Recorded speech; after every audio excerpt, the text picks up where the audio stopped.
आवाम तो पंहिंजी काफ़ी मसइला ॿुधाया अवां हिन में केतिरा मुतमइन जेका इंतज़ाम हिते मौजूदु हुई ऐं सूबाई वज़ीर जेको सिंध हुकूमत जी हिदायतुनि जे पोतो उहे केतिरा मसइला हल करे सघनि था। जो अॼु जी जेकी खुली कचहरी मलीर में थी चेयरमैन बिलावल भुट्टो साहब जी हिदायत ते CM साहब असां सभिनीनि जो नोटिफिकेशन कयो जीअं त आउं मिठी वियो अॼु इम्तियाज़ शेख साहब आयो असां वटि मिनिस्टर साहब एनर्जी मलीर जी खुली कचहरी में ऐं उन्हनि सां गॾु अरसलान शेख साहब हो उन्हनि ॿिन्हिनि मसइला ॿुधा ऐं उते ई यकीन दहानी करायूं कि विदिन 7 डेज़ 7 ॾींहंनि जे अंदरि अंदरि हर जेकी डिपार्टमेंट आहे उन्हनि खे ताईद कयूं कि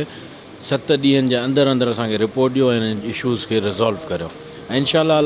अल्लाह में उमेदु आहे कि जेकी इशूज़ रिज़ॉल्व थियण वारा आहिनि हफ़्ते जे अंदरि उहा हफ़्ते में थी वेंदा ऐं कुझु मसइला जेकी कब्रिस्तान जे हवाले सां जेकी ॻाल्हि कयूं उन्हनि में थोरो टाइम लॻंदो उनजो पहिरीं खां ई प्रोसीजर हले पियो असां पूरा हिते जा मलीर जा जेकी बि MPAs MNAs तंज़ीम आहे असांजी उहा असां विया हुआ CM वटि बि ऐं उतां खां बि अप्रूवल असां कराए वरिती हींअर अल्हम्दुलिल्लाह हले पई कि कहिड़ी जाइ ते असां वटि अवेलेबल लैंड आहे सर्वे हली पई ऐं जीअं हीअ फाइनलाइज़ थींदी त कब्रिस्तान लाइ जॻह बि इंशाअल्लाह लाट थी वेंदी।